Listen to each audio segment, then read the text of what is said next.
Hello, ladies and gentlemen. Welcome to the Tapped Out Wrestling Podcast. I am, of course, Nick McDaniel, and as always, I am joined by my buddy Myron. Hey, folks, what's going on today? Those people that are joining us on their Roku, thanks for joining. What's going on? Man, what some people listening on the podcast on because you can always find our podcast on Apple Podcast, Spotify, iHeartMedia, Player FM. By the way, where we were voted top 10, we were number 7. Number 10, or 6 or 7, depending on which list. It was kind of crazy, but we're one of the top indie wrestling podcasts of Player FM, which is super cool because that's based on real statistics, which I dig. Anyway, but people are listening on the podcast are like, "What do you mean watching on Roku?" As everybody knows, last week we debuted officially on Jarrett Parsons Wrestling Television. It's available on your Roku devices, and we're a couple weeks away from Amazon Fire Stick. So Yes, it's going to be everywhere. super cool, yeah, man. I'm ready. I'm really excited about it. Especially kind of, I know the statistics all come out at the end of the month, and we'll see kind of how our first month was with them. But we're super excited about being on board with them all together. Remember, that's Jarrett Parsons Wrestling Television. It's a streaming service available on Roku devices and coming soon to Amazon Fire Stick. A great place for all your classic wrestling, everything that Vince doesn't own. Great stuff on there. I love the old wrestling. And you get us talking about what's going on in the current wrestling world, especially the indie circuit. Yeah, and then, it was awesome. Love the feedback from Mr. Parsons. We look so good on television, and we never thought we would be there. Right? That's kind of what was the running joke, that we never thought we'd be on TV. Enjoy my vacation beard, folks. Absolutely. You won't get this on every episode. I'm on vacation. Yeah. Speaking of watching stuff on television, there's something I got. Some friends of ours over at Gravitas Ventures has a new movie out. Cool. Yeah, it's on demand. They had the name of the movie's Chasing Molly. It's had a blurb. They were written up in Variety magazine about it. Everybody's like, "Why are you guys talking about a movie?" Right? Well, it's because one of the stars of the movie is Kurt Angle. WWE Hall of Famer, former general manager of Raw. Did the movie with a broken freaking neck. Exactly. If you want to see Kurt Angle in a totally different light, it is so funny, this movie. I had a chance to sit down and watch it last night because I wanted to be able to kind of, truthfully say what I thought about the movie, to be honest with you. He plays Mr. Black, who's a drug boss, drug lord, whatever you want to call it. Very funny to see him in that kind of a role. So give it a look, man. Give it a check out. Pretty much all the places you find your on-demand movies. Again, Chasing Molly's the name of the movie. It stars Kurt Angle and Felicia Day, who you'll recognize once you get going. But here's the funny part: it's a comedy. It's not an action movie, because when I said that, everybody's probably thinking drug boss, blah blah blah. Action movie. Kurt can do comedy. He can do comedy really well. When he had those chances to cut those vignettes backstage, you found out a true side of Kurt Angle. That's where the character Kurt Angle really took off. But he was always a legitimate badass. But again, like I said, just give him a plug. Gravitas Ventures, name of the movie is Chasing Molly, on demand, probably everywhere you look for your stuff, whether it be on your cable providers or some of the streaming services and all that kind of stuff. Give it a look, hunt it down. You'll find it, I'm sure. And, we hopefully let us know what you think, by the way, because, I thought it was a pretty funny movie. Email us at tappedoutpod@gmail.com, or DM us, PM us at Facebook, Twitter, all that good stuff, at tappedoutpod, and let us know what you think of Chasing Molly. Yeah. Well, one thing that didn't seem like it was a shortage of opinions and people letting you know what they thought was that would be one Mr. Brock Lesnar sitting atop the Money in the Bank ladder with the briefcase in his hand. Everybody just seems like their head exploded. That was Game of Ladders Sunday.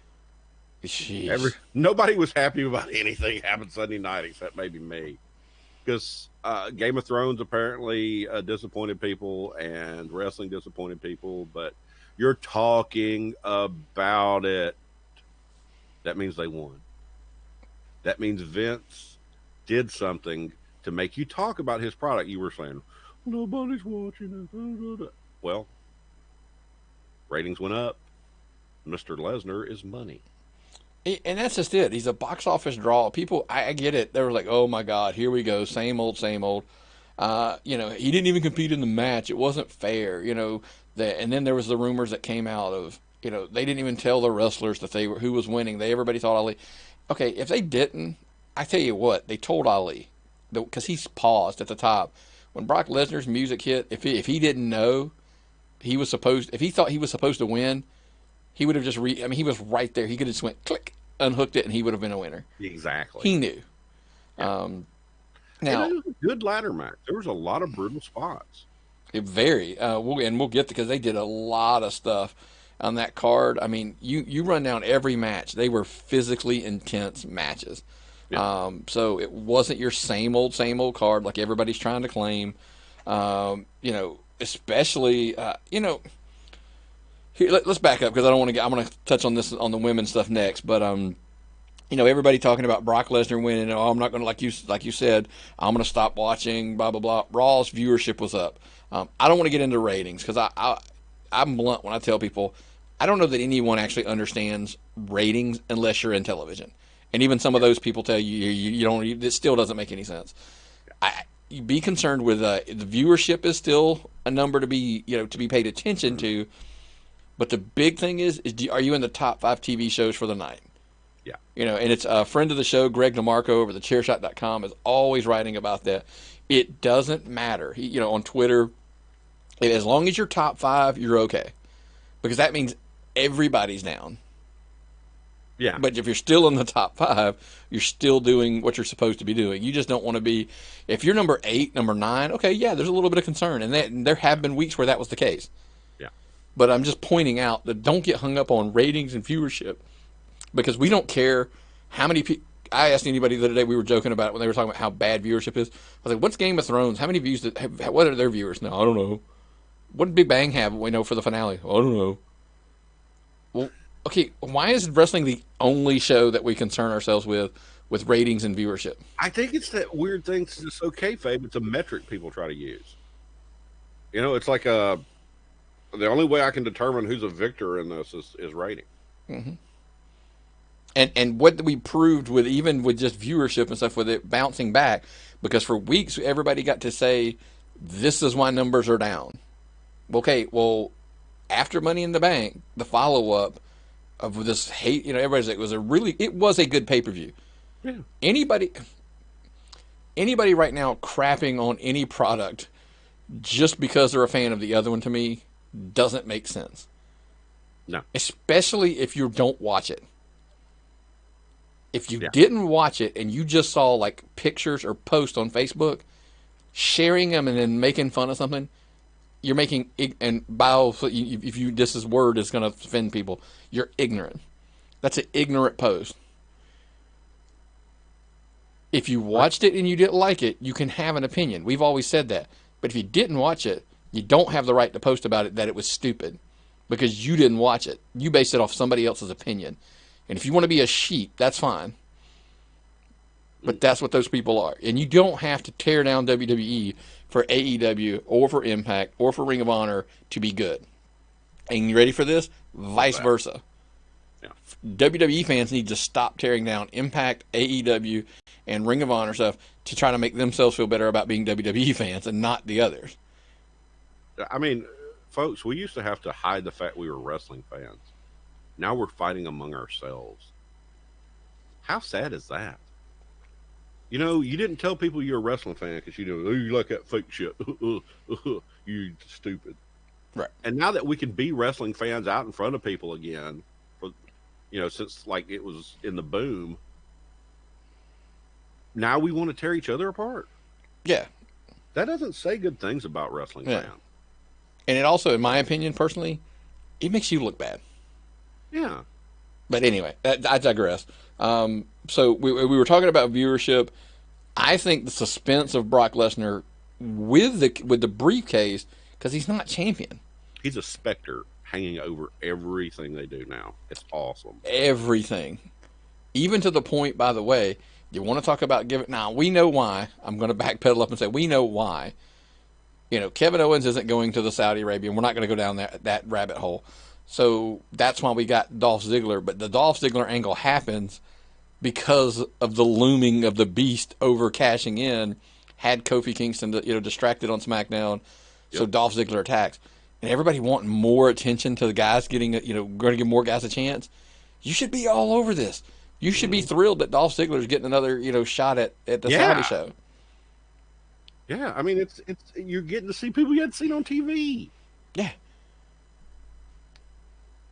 What's wrong with that? And then as far as I want to jump back real quick and talk about what we didn't get to the women and the Money in the Bank yet. They were so heavily focused on this show, and focused. Let's call it spotlighted. Yeah. And yes, I will sit here and tell you, I think that was probably the highlight. Outside of AJ and Seth Rollins was the indie / like technical wrestling fans' dream. They did a phenomenal match, total pun intended. Tore the house down for 15, 20 minutes, whatever it was. Yeah, I see you wearing the AJ shirt. Love it. By the way, kudos, before we move on to that, kudos to AJ Styles for signing, that contract a while back and coming out and saying this is pretty much his last contract. He signed a 5-year deal. It can't, he officially, it's 5 years. He's going to be 46 years old. He's happy where he's at in WWE. Go figure. Somebody's happy in WWE. He's probably happy with that WWE money, and he's probably happy with it. He'll be able to take his kids to the shows. He likes to be able to invite Frankie's kids to the shows. All that kind of stuff for kids. Now, it's not as hardcore as it used to be, but. Yeah, and we're not saying by any means, we're not saying that he won't do a match at AEW down the road or something, but he says this is his last contract. Look, a little bit about what we know behind AJ behind the scenes. I think at 46 years old, he's going to be ready to hang it up and stay at home. I'm ready to hang it up at 46. I agree. I mean, if you could afford it, he lives. I'm not even taking bumps. Yeah, just knowing what I know, I'm saying I just think everything points out he's ready to. But no, he's not. He didn't say I'm retiring. I mean, he could go do a shot here and a one shot there, and it's because they always say you can get up for one match, right? It's just, but it's the WrestleCade. Well, no, I mean, I think he's going to do an AEW pay per view. I mean, come on, WWE may be able to lure him back like a Shawn Michaels and say, look, man, we'll pay you $1 million to come wrestle at the Saudi show, and be like, babe, I got to go wrestle this one match for $1 million. So, how great will it be to have him hanging out in the area? Not under contract, just hanging out at shows. You never know. But anyway, I keep digressing before we get to this whole women thing about the spotlighted, how they did. Because what we were saying is that I feel like they were the spotlight of Money in the Bank. Yeah. People were like, but the whole Becky, Bayley, Charlotte, Lacey, foursome there, the story they told, and think about it, the story they told within the confines of one pay-per-view. Yeah. I thought was very, very good. Oh, definitely. It was very, very attitude-ish. Now, back in the old Great Pritchard era. I predicted all 3 matches. Yes. But as we always point out, predictability isn't always a bad thing, especially if it's done very well, which it was done very well, I thought. Yeah. I mean, if you've been a wrestling fan as long as you have, like what? Just 40 years or so. 4 years? I mean, were you a wrestling fan in the womb, I would think, actually? So make it, 45 now? Yeah. Okay, so your entire life you've been a wrestling fan. You've picked up on a couple of plot lines. And, I mean, look, predicting matches is, it's finding a needle. You can get lucky sometimes, and that's why I've kind of made that joke when Rafe, shout out to Rafe on Twitter, he said, hey, Nick called it, tapped out Nick called it. I was like, dude, I mean, come on. Blind squirrel finds a nut every now and then, right? I mean, it just happens. But I was saying, even though it was predictable, the story they told with Bayley, winning the Money in the Bank, and then, I was kind of like, well, Charlotte will get the belt, so it'll be over there. Lacey, and they even did what we said. She wrestled Lacey first. She got wore down. Then Charlotte comes in, and Charlotte defeats her. Hey, how about this? I knew who was going to win because I saw a Facebook post about it before I ever sat down to watch the pay-per-view. And I still popped when Bayley did it. Okay, I don't start the pay-per-views at the right time. So I can watch what I want to watch. And maybe that's why I'm more satisfied with the WWE product than some people are, because I don't ever watch it live. I watch it, on DVR. I watch it on the network. So I knew Bayley was going to win. I had saw a post with her with a belt, a picture. Still watched it, still popped. Thought it was great. So what? Yeah, I mean, she got the best reaction of the night going through. I mean, that crowd was so hot when she came running down to make the save.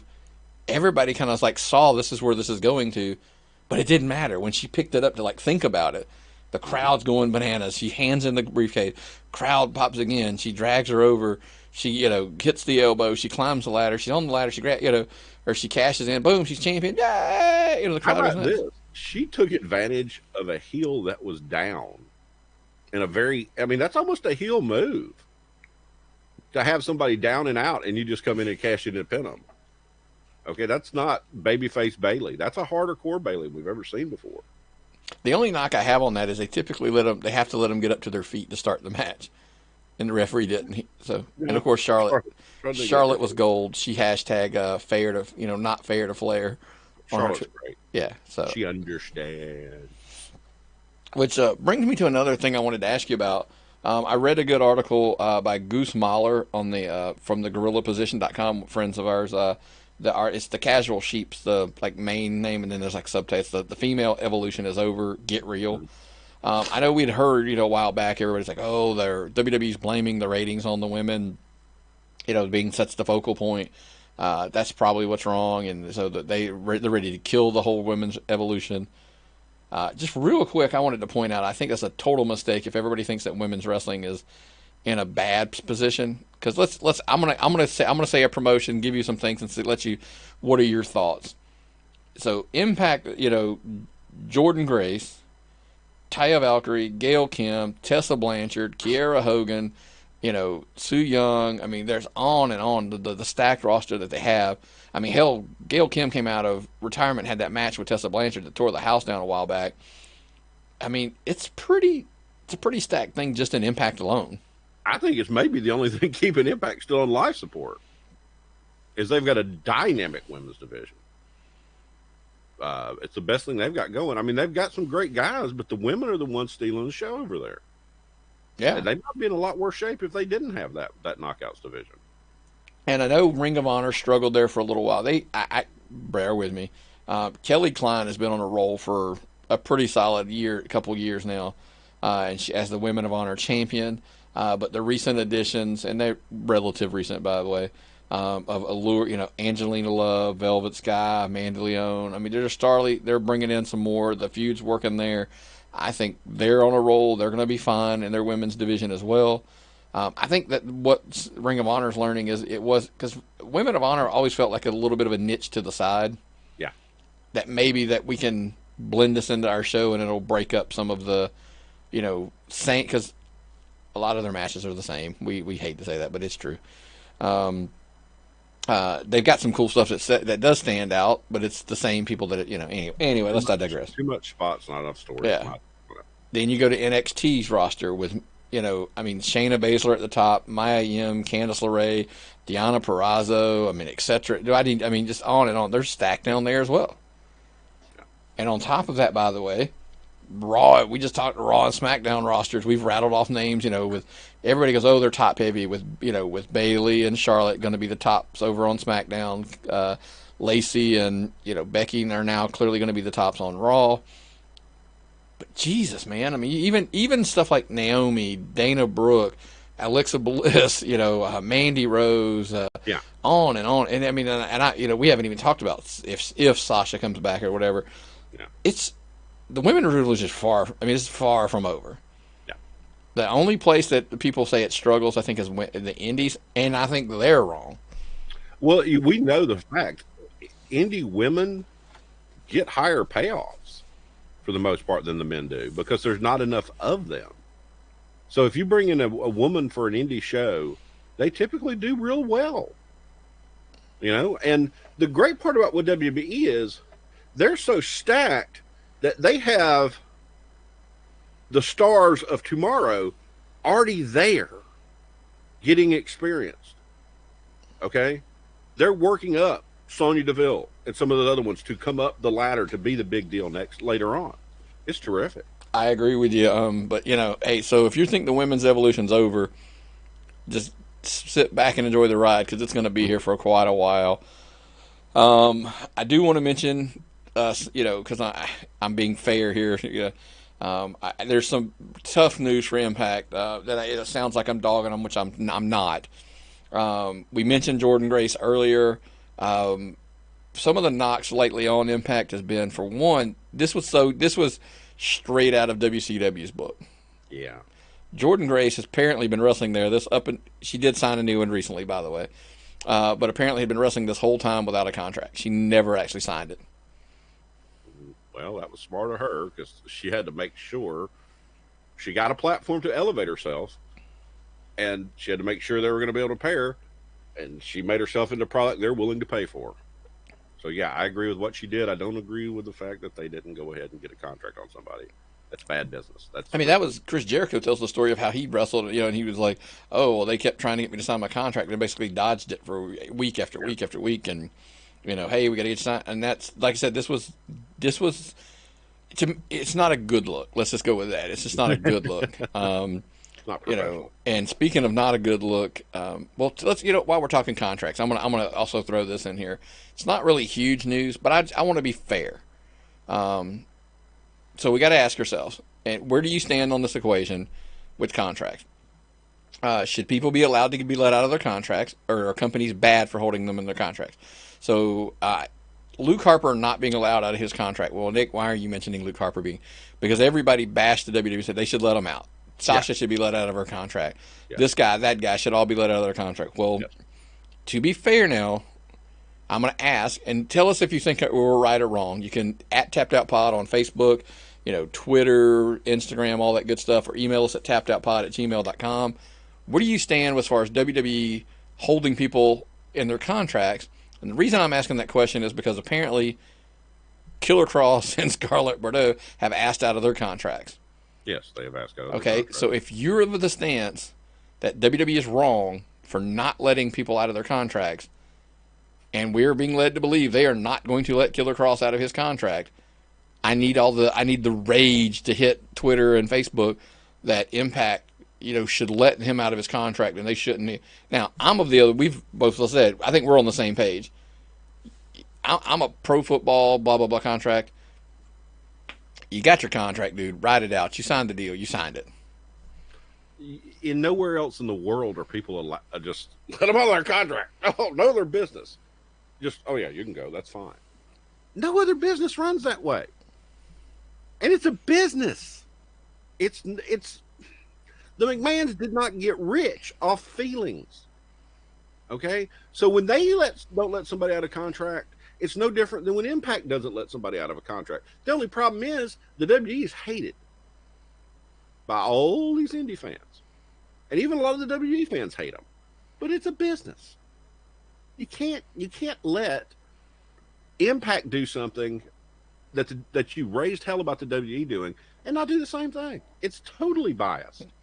And for the record, I'm okay with both of them holding them under their contracts. It's a business. Yeah.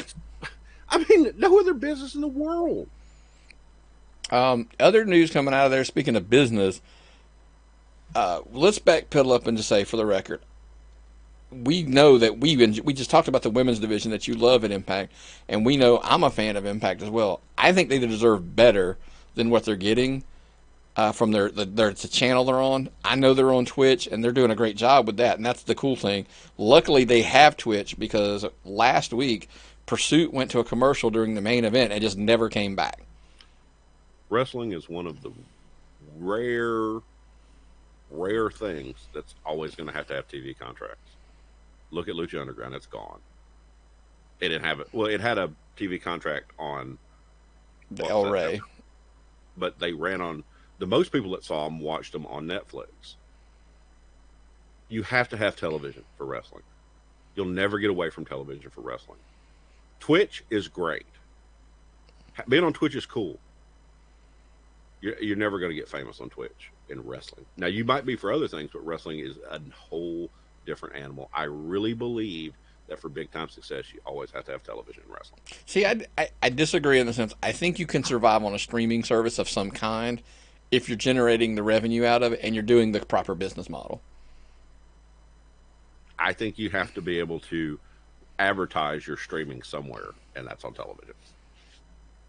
Maybe. It's been the same business model in wrestling for 50 years. You brought people in on television to come to your big house shows where the actual blow-off matches were. Well, yeah, but that's an old model, and that's a dead model to me. I think you can get by on streaming. I think there is a way to build the market, build the revenue between You know what I mean? Look, AEW was built on YouTube. Everybody says otherwise, but it was. Yeah. Even if you start out just airing your stuff on YouTube. Yes, but you've got to have television for the big money markets and your casual fans. Not everybody is going to sit down and type stuff into their computer trying to find wrestling. Well, I mean, there's streaming services you can watch on your phone, your iPad. Hell, we're on Jarrett Parsons Wrestling Television streaming service through the Roku, soon to be on the Fire Stick. Obviously, there's wrestling promotions available on there. So, I mean, that's an avenue down the road that people could look at as well. There's Fight, there's Power Bomb, there's Power Slam, Bob, on and on and on. Television, but like I said, AEW was built on YouTube, and now they have a TV deal with TNT and all that good stuff. So let's jump ship to AEW. This is the big week. They've got their show coming up. But before we get to the card, it was a pretty interesting article. Steve Cook, we've used his stuff before to talk about here from thechairshot.com. Well, thank you for your contribution. Yeah, I mean, it was a really cool article, and I don't necessarily agree with all of it, by the way. I just think sometimes that, what do we always say? If you don't talk to people that you don't disagree with, you can't really ever learn. Yeah, you'll never get a different opinion. If you only watch the news for your candidate in a political thing, you never hear a different opinion. You have to get out there. It's education, whether it be about wrestling or English literature or whatever. You need education in some form to be able to form good opinions. Absolutely.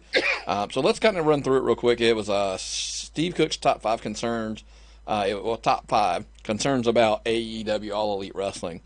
And again, some of it, like I said, I don't agree with 100%, but let us know your thoughts on this whole thing by simply, you can, tappedoutpod@gmail.com, @tappedoutpod on Facebook, Twitter, and Instagram. Number 5, the Khan family's track record. Now, everybody knows that they're rich. They've got their billions and billions of dollars from car bumpers. Okay, car bumpers. Kudos, by the way. I wish I had became billionaires with car bumpers. I wish I had become a billionaire with anything. Anything. However, their track record with sports teams and sports entertainment, if you want to call it whatever you want to do, and providing a product that keeps their fans happy, it's not so much a good track record. They own 2 sports teams. Did you know that? They own 2 sports teams. Yeah, I knew they owned the Jaguars, and I knew something about soccer, which I know nothing about, and plan to keep it that way. It's soccer. Yeah, well, the Jacksonville Jaguars, let's be blunt. They've had one good season, I think. They've had one winning season since they've owned them. They're terrible. Yeah. I think their record's 32-80, if my memory serves me correct, since they've owned them. So wrap your mind around that. And that's ownership an issue. That's an ownership issue, by the way. Sports teams are ownership issues because they hire the general managers, et cetera, et cetera. They also own a soccer team, Fulham FC, which I'm not a huge soccer fan. Like you pointed out, it's not really our expertise. But I have a buddy who is. I called him and talked to him about it, and he said they're terrible. He said that, the structure of soccer, apparently there's like the Premier League, and if you suck, you can eventually fall down to another league below that, and you can kind of work your way back up into the Premier League. And he's just like, it doesn't really matter. They're not good, and they've kind of fallen down. So we're not going to dig too deep into that one. That's just kind of their track record, and look it up. I mean, if you disagree, that's fine. I mean, but look it up. That's just kind of was his point. But they can't be losing money on these ventures, or they wouldn't have stayed in them. I actually tell people a lot of times, sports teams are vanity projects. Yeah. They're not money making. They're not money making ventures. Look at Steinbrenner. They lose money lots of times. They're tax write off, but it's vanity that you own a sports team. The hope a lot of times with sports teams is that you build it so it's a valuable, because cost of a sports teams, the cost of buying one it keeps increasing for a million reasons. They make money, by the way. You're all right, but I'm saying, not every team does. But based on success is where sport teams' franchise values goes up, right? Well, there are some teams that just rise because the league name. The NFL teams have gone up. Even the shitty teams, the value of the team increases because you're an NFL team. Yeah. So if you bought one back in the day, and it was, even the worst team increased in value just because you're still an NFL team. Okay, I can see that. So let's move on to number 4. This one's going to get a lot of debate on. One of his concerns is the announce team. And I'm going to flip the order in which he wrote it because I want to, Alex Marvez is a writer, reporter, no major commentating, announcing, background per se, as far as our track record, that maybe is a better word to use. So there's really not a way to, I don't really know what can you say other than good luck. I mean, do you think? I hope so. Because like I said, I've done a little bit of commentary. A little tiny bit. And it's hard. Yeah. It's like a work. It is like doing a physical job because you have to be constantly thinking, not only watching what's going on, but knowing what to say about it, knowing the names of the moves, knowing what to call the guy, knowing you have to look about his background a little bit. You have to have some kind of preparation. And on top of it, you have to be knowledgeable about the sport of wrestling, but a lot of times you have to ad lib. I mean, one of the things I did a 30-minute Ironman match. Man, I was so tired about saying hardest part of the ring. It was hard. Yeah. And if you've not been doing this stuff, and look, dude, I went all out. I talked to commentators. I talked to some of the biggest commentators in America on the indie circuit. And I prepared, and I did, and it's still hard. It's just not. I mean, It's not something I could ever do on a regular basis. So to say yes, so to have somebody without a track record, there's concern there. And by the way, concern doesn't mean you think it's going to suck. Concern means it's an area that you're concerned about. Yeah. Number 2, Excalibur. Yeah, I don't have a clue who this guy is. Well, PWG, but the major concern is he going to wear his mask on TV? Because people hate when people say like, why is the commentator announcer wearing a mask? Well, why? You know what I said to that somebody first time I saw it? Why is he wearing a mask? Is your commentator a gimmick? I mean, sit any commentator down. Yeah, I mean that's just it. I mean, if the real guy doesn't show up, we'll just slap a mask on the other guy, and he's the commentator. They would be able to tell, but I'm just saying. And then last but not least, this one was going to draw a little ire, and I'm not as heavy as Steve is on this one, but he basically points out Jim Ross. Yes, it's Jim freaking Ross, but is it? Is this? And I'm not saying put him out the pasture, and I'm not saying, but you're not getting, Jim Ross calling Triple H an Undertaker, or Shawn Michaels versus Undertaker. Hell, let's say Jim Ross. Jim Ross is the best ever, in my opinion, but he's not. He's old. Okay, he's old. I don't think and that's just it. I don't think he's old. I just think palsy and the other things that kind of take its toll. I kind of disagree with this article. I'm not gonna lie to you. I didn't want to tell you that before we start. This part of the article I disagree with. Okay. I still think JR's got enough in the tank to do these pay-per-views and stuff like that. I'm not sure he's ready to be on the road, every week, 52 weeks a year, calling live show. And it's not because I doubt his abilities. It's because there's a genuine special place in my heart for the guy that I worry about his health on being on the road 52 weeks a year. Well, I mean, I'm a huge Cornette mark, and, he's doing MLW commentary now. Mm-hmm. And every time he does one of their shows, he does a 30-minute segment on his podcast about how hard it was for him to get there and all the, different cab rides and the hotel and all that, and how tough it is. Yeah. Just getting out on the road and doing that stuff. Now, is he doing a wonderful job? Yes. Is he doing a wonderful job with the NWA? Yes. But he's not 52 week in it. Right. And I think that's the ultimate concern. That's my ultimate concern with Jim Ross. It's not his quality of work. Yeah. It's his quality of life. Yeah. So how long that'll be. Reliability, number 3. The whole Pac situation, look, it is what it is. I mean, whether it's a work, it was whatever. He didn't make the show. Yeah, all that fails. It comes down to the fact he's just not going to make the show. Yeah. He was billed and card subjected to change. Okay, first and foremost, I said this to somebody, and I'm gonna stand behind the record. The creative difference thing doesn't put them in a good light. I'll come back to that. Let me come back to that. I just want to go through the reliability. So Pac's not showing up for this card, Double or Nothing. Phoenix no-showed an event in Cleveland, Ohio. It was an indie show, so it wasn't an AEW show. So some people are like, hey, whatever. If he was injured and he's legit injured, that's fine to no-show. I mean, it's fine not to make an event, but let the guy know. Apparently, he didn't call, he didn't email, he didn't mess, nothing. Yeah, that's unprofessional. Okay, even in wrestling, that's unprofessional. Yeah. This isn't going to be the best, received thing I've probably ever said.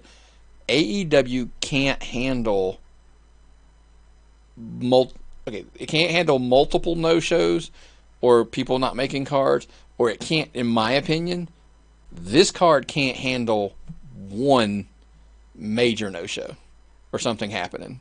Yeah, this is already a black eye for them, the whole Pac situation. Regardless of what it is, it's a black eye for them. They have to come back strong from this. That's the only word is to it. They have to come back strong for this Pac thing. If this is to continue, if, say, Cody gets hurt, or the Bucks have something that stops them getting a show, they're going to look amateur really quick. They can't have this as a trend. Right. WWE survives things because, especially, if somebody no-shows, think at the last minute, Kevin Owens, we just mentioned it. Kevin Owens says he doesn't want to go to Saudi. Cool. We'll put Dolph Ziggler in. Now, is Dolph Ziggler as big as Kevin Owens? Not really. But is he a big, huge drop-off? Not really. No. So they don't advertise a lot of their cards ahead of time. So, and they're usually pretty good about, they can throw somebody in there to fill that gap because of so many people in the same playing field.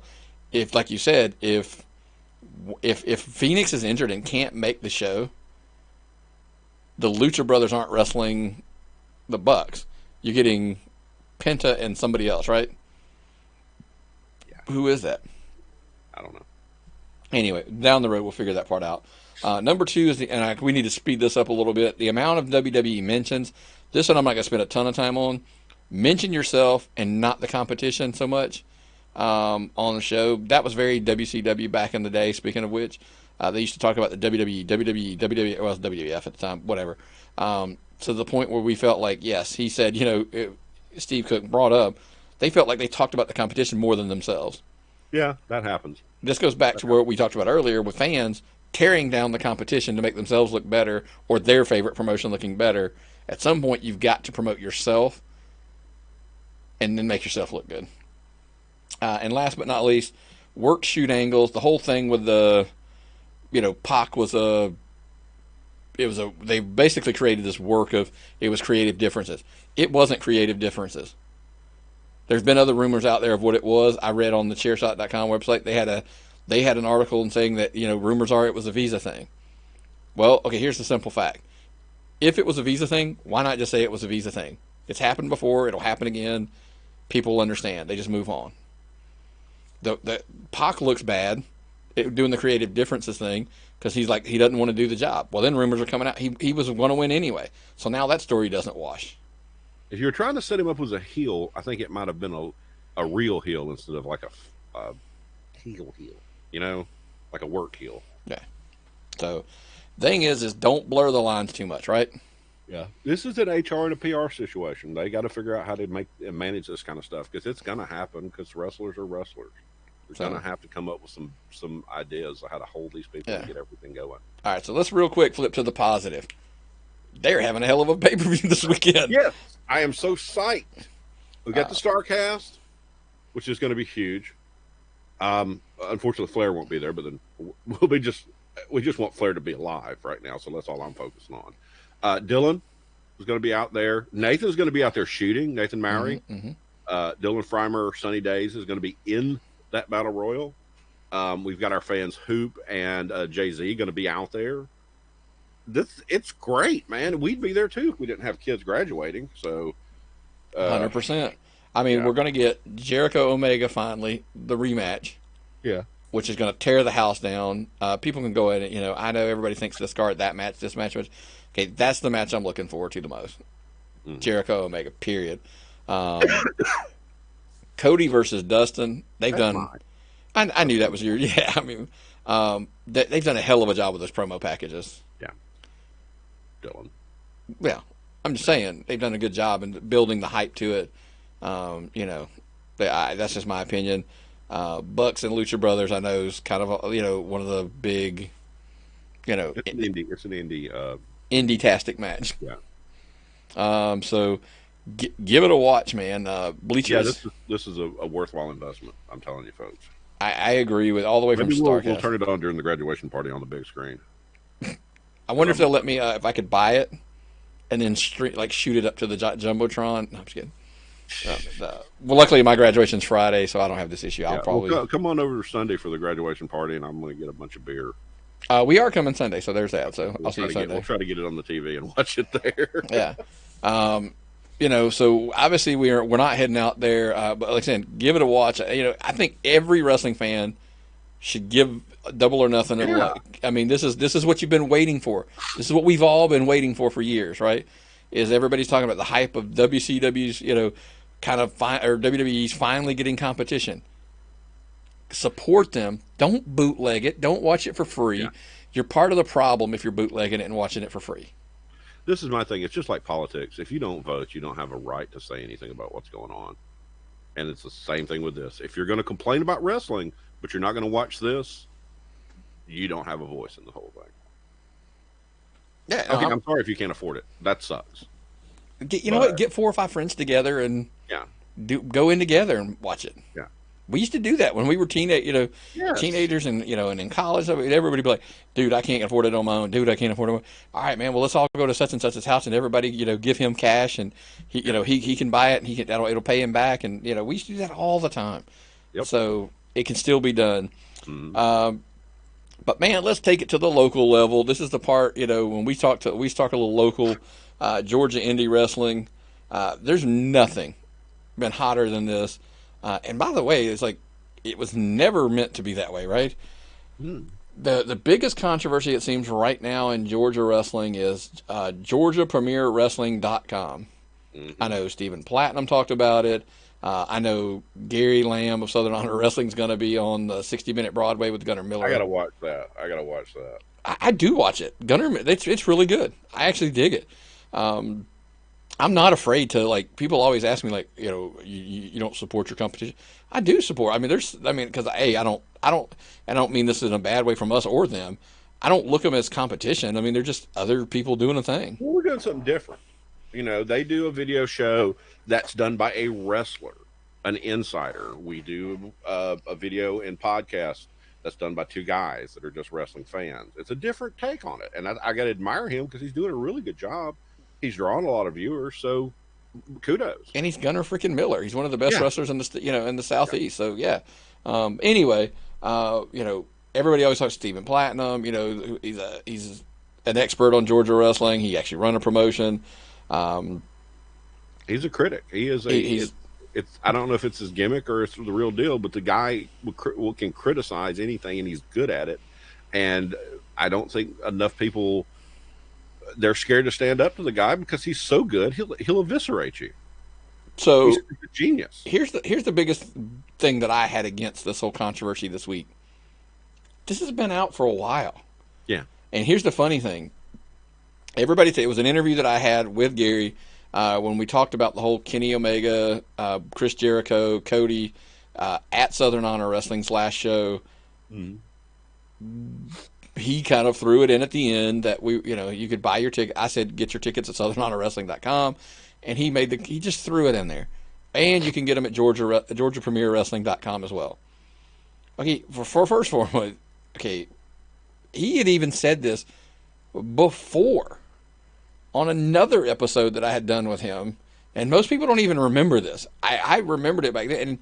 And so I actually went back to look for it and found it on one of the wrestling business podcast that we were going to, the docuseries that we're still going to shoot. He mentioned it, that Georgia, Georgia Premier, whatever.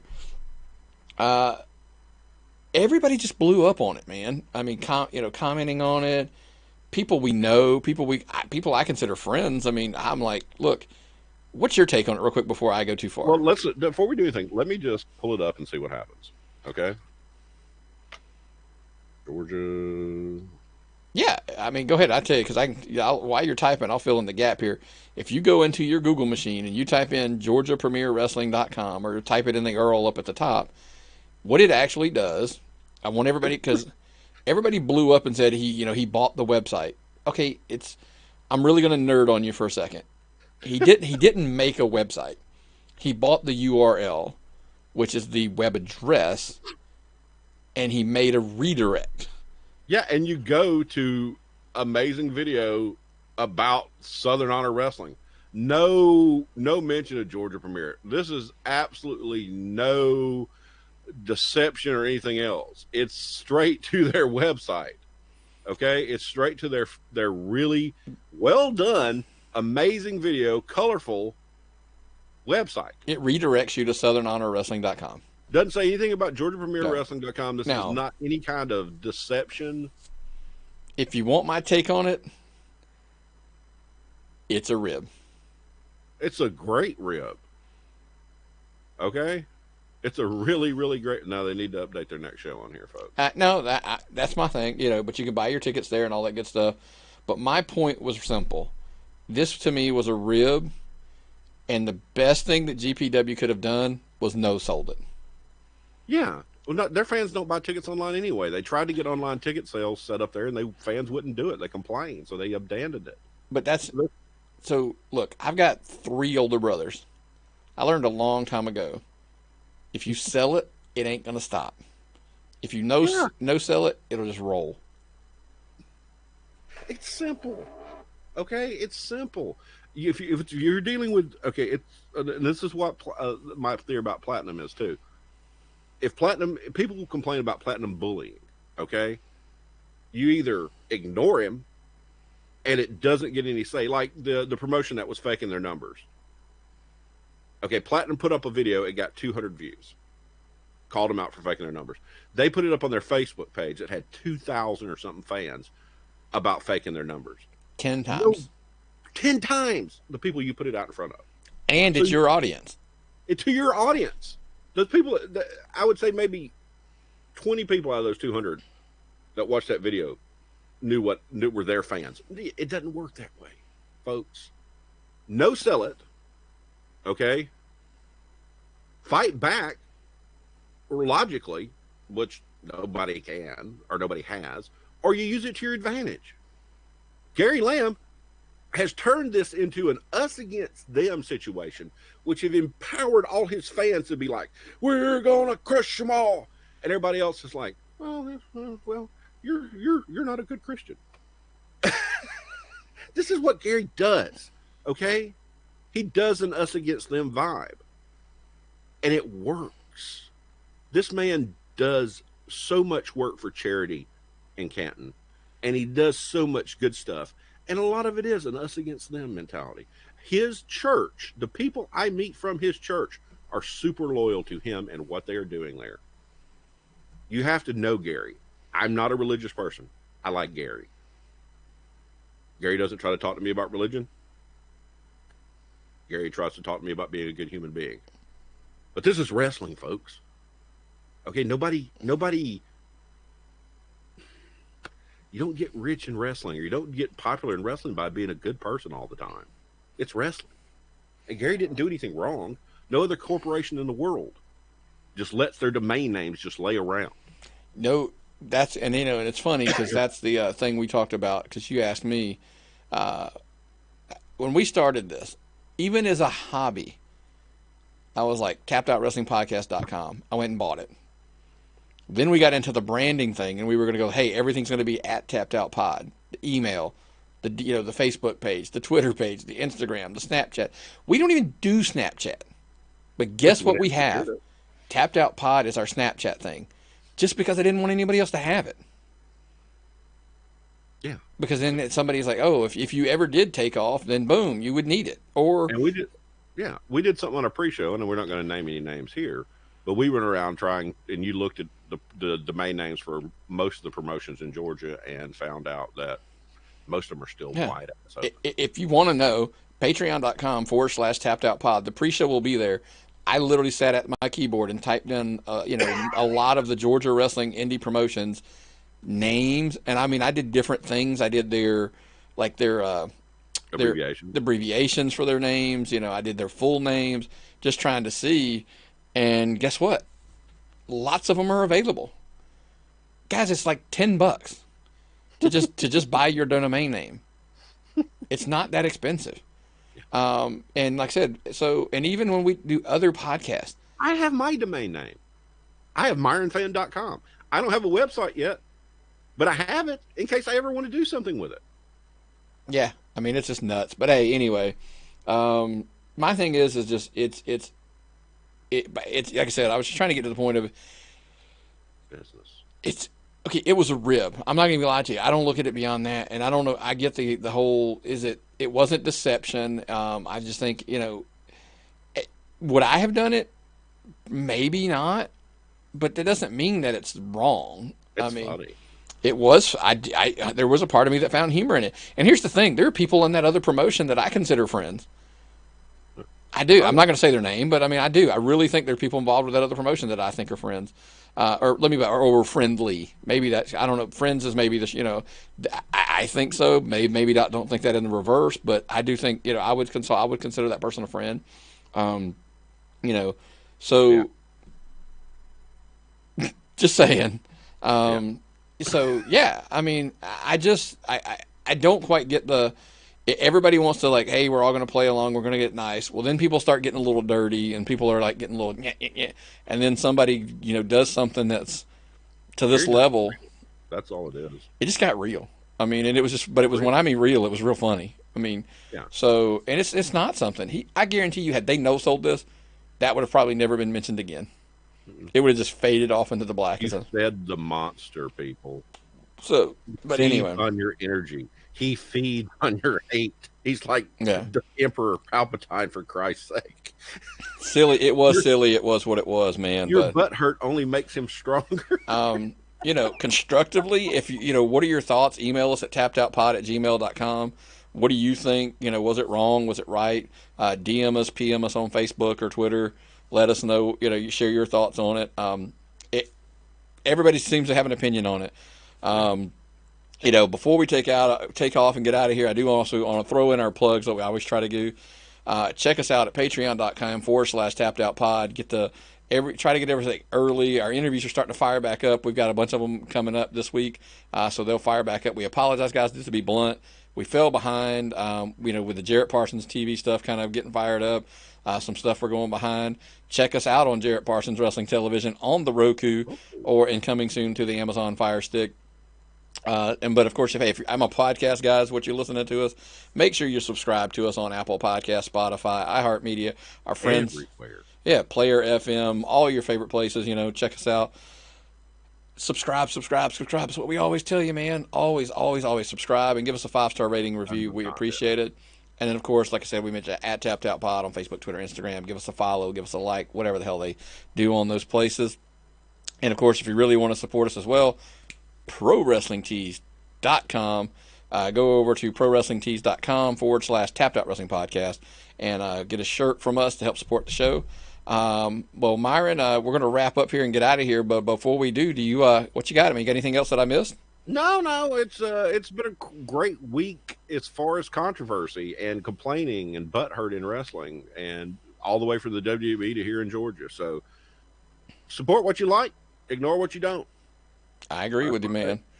Well, brother, if I've got nothing and you've got nothing, man, what time is it? It's time to tap out.